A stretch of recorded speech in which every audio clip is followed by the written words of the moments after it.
Yes, no, bless, no. There's Rocksteady King of the Pit TV. We're learning about the Ramones. Ramones. Yeah, I've just learned that the Ramones aren't related and weren't related. I cannot believe that. I honestly swear to God, can't believe that. That's blowed my head. Here, you lot are supposed to let me know the facts on the Ramones. Yeah, I've heard plenty of facts, plenty of information regarding each song. Nobody told me they weren't even related. Is that supposed to be known? What the heck, man?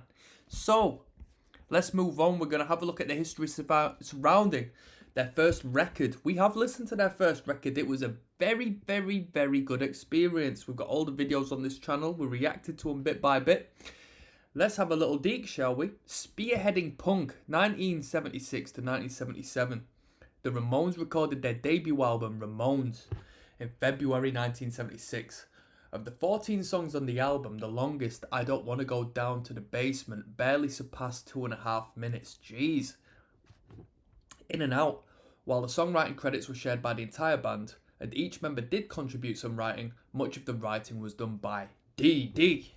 The Ramones album was produced by Sayers Craig Leon, with Tommy as associate producer, on an extremely low budget of about $6,400 and released in April.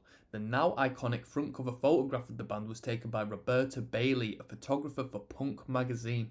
Punk, which was largely responsible for codifying the term for the scene emerging around CBGB, ran a cover story on the Ramones in its third issue, the same month as the record's release.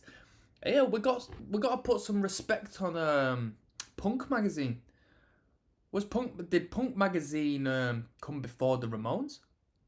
Because if so, we got to put some respect. Well, I guess Ramones were a first punk band. The Ramones' debut album was greeted by rock critics with glowing reviews. The Village Voice's Robert Christgau wrote, "I love this record, love it, even though I know these boys flirt with images of brutality, Nazi especially. Jeez, for me it blows everything." I ain't seen no Nazi imagery, to be fair with you. Where does that come from? For me, it blows everything else off the radio. And Rolling Stone Paul Nelson described it as constructed almost entirely of rhythm tracks of an exhilarating intensity rock and roll has not experienced since its earliest days, characterizing the band as authentic American primitives whose work has to be heard to be understood. He declared it is time popular music followed the other arts in honouring its primitives. What's he on about? Newsday's Wayne Robbins simply anointed the Ramones as the best young rock and roll band in the known universe. He wasn't messing about, was he? Despite Sayers' high hopes for it, Ramones was not a commercial success, reaching only number 111 on the Billboard album chart. The two singles issued from the album, Blitzkrieg Pop and I Wanna Be Your Boyfriend, failed to chart.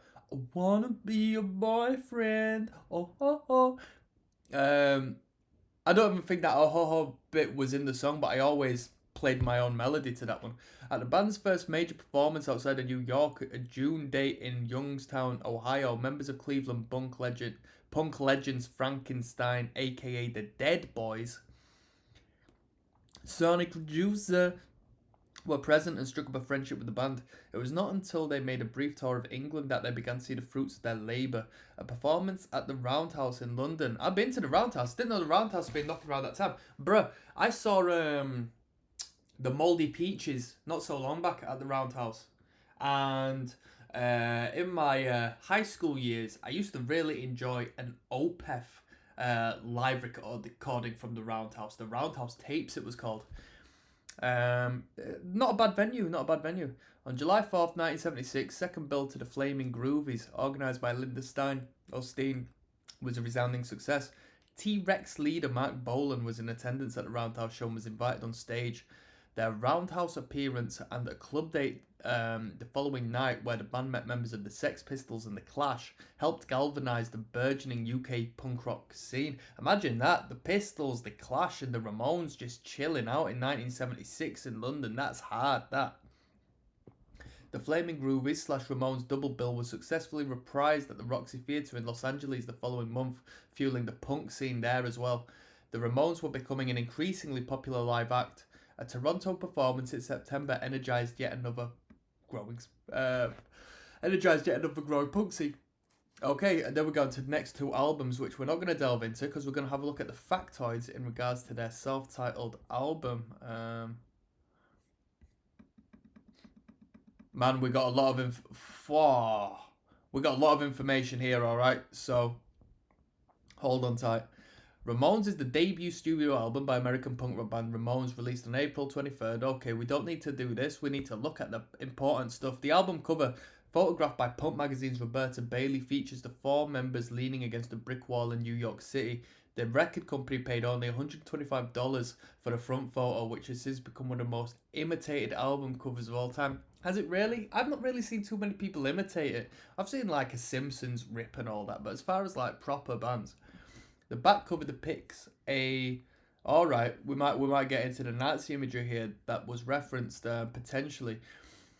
The back cover depicts an eagle belt buckle along with the album's liner notes. After its release, Ramones was promoted with two singles, which failed to chart. The Ramones also began touring to help sell records. These tour dates were mostly based in the US, although two were booked in Britain. Violence, drug use, relationship issues, humour, and Nazism were prominent in the album's lyrics. I guess Blitzkrieg Pop, I mean, it's self-explanatory, isn't it? Well, it's not, but it is. Like, the Blitzkrieg was like a sharp, sudden bombing, wasn't it? Used by the Nazis. The album opens with Blitzkrieg Pop, which is among the band's most recognised songs. Most of the album tracks are up-tempo, with many songs measuring at well over 160 beats per minute, that's BPM. The songs are also rather short at 2.5 minutes. I Don't Want to Go Down to the Basement is the album's longest track. Ramones contains a cover of the Chris Montes song Let's Dance. I didn't know it was a cover. Didn't know it was a cover at the time, from what I'm aware. Ramones was unsuccessful commercially, peaking at number 111. I mean, it still got on the charts, didn't it? Although it received glowing reviews from critics, many later deemed it as a highly influential record, and it has since received many accolades, such as the top spot on Spin magazine's list of the 50 most essential punk records. Why not? Why not? Is it more essential than Nevermind the Bollocks? That's what I want to know. Ramones is considered an influential punk album in the US and United Kingdom and had a significant impact on other genres of rock music such as grunge and heavy metal. The album was ranked at number 33 in Rolling Stone's 2003 list of the 500 greatest albums of all time, maintaining the ranking in a 2012 revision and dropping to number 47 in the 2020 reboot list. Oh no. It was placed first in the Rolling Stone 100 best debut albums of all time in 2022. That's a bold statement. The best debut. There's been some brilliant debuts. It was certified gold by the Recording Industry Association of America in 2014. I'm surprised it's not diamond by now. Background. Right. In 75, the Ramones recorded a demo at 914 Sound Studios, which was produced by Marty Fowle, featuring the songs Judy is a Punk and I Want to Be Your Boyfriend. Judy is a Punk is a banger. The band used the demo to showcase their style to prospective labels. Producer Craig Leon, who had seen the Ramones perform in the summer of 75, brought the demo to attention of Sire Records president Seymour Steen. After being persuaded by Craig Leon and his ex-wife Linda Steen, Ramones auditioned at Sire and were offered a contract, although the label had previously signed only European prog rock bands. Quite a mix then, eh? Prog rock. European prog rock. Drummer Tommy Ramone recalled, Craig Leon is the one who got us signed single-handed. He brought us down to vice president and all these people. He's the only hip one in the company. He risked his career to get us on the label. I doubt he risked his career, let's be fair. The label offered to release You're Gonna Kill That Girl as a single, but the band declined, insisting on recording an entire album. Sire accepted their request and agreed to release a studio album instead. That was the right decision to make, eh? Well, maybe not at the time, by the sounds of things. In January 76, the band took a break from their live performances to prepare for recording at Plaza Sound Studio. The sessions started later that month and were completed within a week for $6,400. The instruments took 3 days and the vocal parts were recorded in 4 days. What took the vocal parts so long? You know what I mean? That must have been very funny with them vocals. 2004, Leon admitted that they recorded Ramones quickly due to budget restrictions, but also it was all the time they needed. I mean, that was the emphasis of the punk rock, innit? Get it out of the way, get it done. It's raw, it's organic. That's the way it's supposed to be. We got a quote from Joey here. Doing an album in a week and bringing it in for 6,400 was unheard of, especially since it was an album that really changed the world. Kicked off punk rock and started the whole thing as well as us. I mean, we're running into the recording processes of these great records, and it's completely understandable why it takes a while if you want a good product. But, dude, you know what I mean? I mean, I know some half decent producers who are probably going to record a song a day at that, like really good producers. But if you want to go record a demo or record an EP with like an alternate band and all that, that's 1 day recording, if not 2 days. Like, you can definitely pull that off.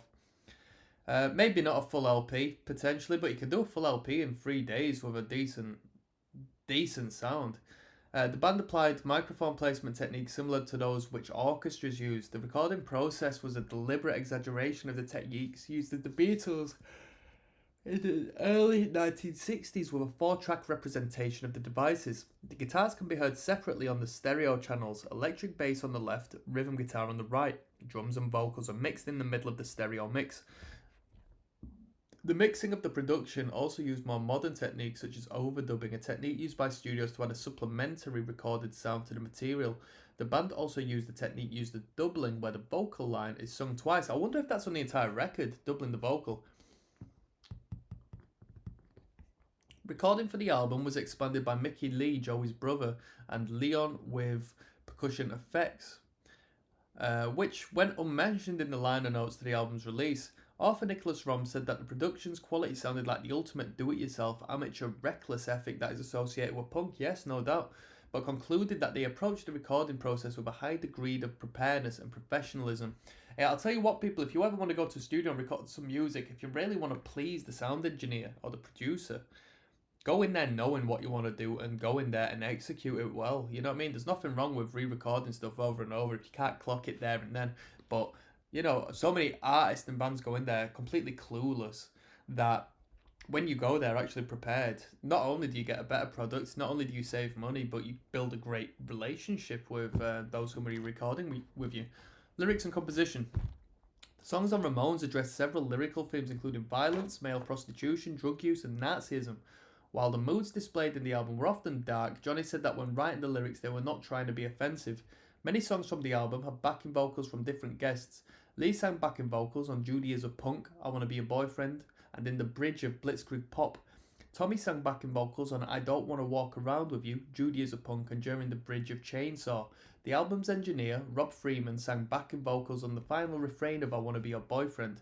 Leon wrote in the booklet for the album's 2016 reissue that when layered background vocals appear on the album, they are primarily Freeman's contributions combined with some of Leon and Dee Dee's, and a great deal by Lee, all compiled and compressed to create an effective cyborg backing vocal creature. The album's length is 29 minutes and 4 seconds and it contains 14 tracks. On the original issue of the album, all the original songs were credited to the Ramones collectively. I like that because the band as a whole is generally quite basic. Like, they really emphasize the songwriting and the melody, the vocal melody. 3-chord punk rock, in and out within 2 minutes, structured, you know what I mean? Bloody, I don't know, intro, verse, chorus, and then we might take it for another spin potentially. So little things like just changing the backing vocals when we rinse and repeat the formula actually creates a great deal of change. I never clocked onto it personally. It didn't make that big an emphasis, the changing of the backing vocals. The opening Blitzkrieg Bop was written by Tommy and originally named Animal Hop. Once Dee Dee reviewed the lyrics, the band changed the wording, the name, and partially the theme. According to Tommy, the song's original concept was about kids going to a show and having a good time, but the theme became more Nazi-related after its revision. The piece begins with an instrumental interval which lasts around 20 seconds. At the 20th second, the guitar and bass cease, marking Joey's first line, "Hey ho, let's go," which is iconic, right? The bass and guitar gradually rebuild and then become full force once all the instruments play together in ensemble. The piece resolves by repeating what is played from 22 to 33, "Hey ho, let's go." Stephen Thomas Erlewine from AllMusic described Blitzkrieg Pop as a 3-chord assault. Oh, we got comments on more or less all of the songs here. Beat on the Brat was said by Joey to have origins relating to the upper class of New York City. Dee Dee, however, explained that the song was about how Joey saw a mother going after a kid with a bat in his apartment building's lobby and wrote a song about it. Judy is a Punk, written about the same time as Beat on the Brat, was written by Joey after he walked by Thorny Croft, an apartment building where all the kids in the neighborhood hung on the rooftop and drank. The song's lyrics are fictional and refers to two juvenile offenders in Berlin and San Francisco and their possible deaths at the conclusion of the song. Judy is a Punk is the original album's shortest track at 1 minute 39. It is partially derived from the Burl Ives 53 folk song There Was an Old Lady Who Swallowed a Fly. Not really the lyrical content I assumed, to be honest with you. Okie dokie. I Wanna Be Your Boyfriend, the album's slowest song, was solely written by Tommy and plays homage to love songs by pop music act of the 60s. Yeah, it's a little bit Motown in a way. The song used the 12-string guitar, glockenspiel and tubular bells in its composition and was said by author Scott Schindler to be an unexpected romantic streak. Chainsaw opens with the sound of a running circular saw and was influenced by the 1974 horror film The Texas Chainsaw Massacre. At nearly 180 beats per minute, Chainsaw had the fastest tempo of the album's songs and, according to ROMs, was the most homemade sounding. Now I Wanna Sniff Some Glue contains 4 lines of minimalist lyrics that depict youthful boredom and inhaling solvent vapors found in glue. I hope no one really thinks that we sniff glue, said Dee Dee. I stopped when I was 8 years old. Dee Dee also explained that his concept... Yeah, I sniffed a marker pen one time, it just gave me a headache. Dee Dee also explained that his concept came from adolescent trauma. After several songs by the Ramones whose titles begin with I Don't Want To, Tommy said that Now I Want To is the first positive piece on the album. The song served as an inspiration for one of the first punk fanzines, Mark Perry's Sniffing Glue. I Don't Want to Go Down to the Basement is also minimalist and inspired by horror movies. The entire text is composed of 3 lines and the composition was based on 3 major chords with a playing time of 2 minutes 35. It's the longest piece on the album. Asked about the bathroom at CBGB, Derry Harry remarked, I think that song from the Ramones is partially about that. I don't want to go down to the basement. As kids, we never wanted to go down to the basement because it was so dark and scary, and that toilet was certainly very scary. That's quite funny. Bathrooms at CBGB's. I'm going to open up a page on CBGB. We're going to have a look into that next. I've never been. Well, I can't go no more now, can I? Loudmouth has 6 major chords and is harmonically complex. The song's lyrics are, depending on the reading and punctuation, a single row or 4 very brief lines. Havana Affair has a lyrical concept incorporating the comic strip Spy vs. Spy by Cuban-born illustrator Antonio Prohias. At roughly 170 beats per minute, Loudmouth and Havana Affair proceed at about the same tempo. Havana Affair segs into Listen to My Heart, the first of many Ramones songs to voice an ironic and pessimistic perspective on a failing or a failed relationship. Written solely by Dee Dee, the lyrics of 53rd and 3rd concern a male prostitute, brackets rent boy, waiting at the corner of 53rd Street and 3rd Avenue in Midtown Manhattan. When the prostitute gets a customer, he kills the customer with a razor to prove he is not a homosexual. Wowzers. In interviews, Dee Dee described the piece as an Dee Dee describes the piece as autobiographical. The song speaks for itself. Dee Dee comments in an interview, everything I write is autobiographical and written in a very real way. I can't even write.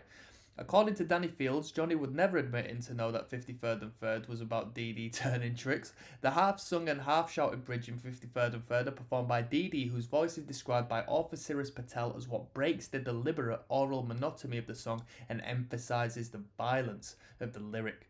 Let's Dance is a cover version of the hit song by Chris Montez, featuring Leon playing Radio City's large Wurlitzer pipe organ. I Don't Want to Walk Around With You consists of 2 lyric lines of 3 major chords. One of the group's earliest compositions, written at the beginning of 1974, is the opener on their first demo. I mean, these dudes were writing songs with near to no lyrical content whatsoever, just 3 chords, a few lines, and they made it work so well. How incredible is that? I don't want to walk around with you segs into the closing track, Today Your Love, Tomorrow the World, which refers to a Hitler Youth member. Seymour Stein complained about its original lyrics. I'm a Nazi, baby, I'm a Nazi. Yes, I am. I'm a Nazi Shazi, you know. I fight for the fatherland. Insisting the track was offensive. When he threatened to remove the track from the album, the band put together alternate lyrics. I'm a shock trooper in a stupor. Yes, I am. I'm a Nazi Shazi, you know. I fight for the fatherland. Stein accepted the revision and it was duly released. That's quite funny. Because is my man Seymour Stein a Jew? I assume he is. So let's have a little dig. Yeah, he was Jewish. So no doubt he found it quite offensive. Artwork and packaging. One moment. Initially, the Ramones wanted an album cover similar to Meet the Beatles in 1964, and subsequently had pictures taken in that style by Danny Fields, but Sire was dissatisfied by the results. The art direction was by Tony Wadler, and according to cartoonist John Holmstrom, the Meet the Beatles cover idea came out horribly. Wadler later chose a photo by Roberta Bailey, a photographer for Punk magazine, for the cover. The black and white photograph on the front of the album was originally in an issue of Punk. Let's see how much we've got left. Alright, we've got a load more to go. So what I'm going to say is I'm going to break this one up, people, so we can enjoy it in a palatable way. We're going to have a look at the artwork and packaging and from here on the flip side. So keep in touch. I'll see you soon, alright?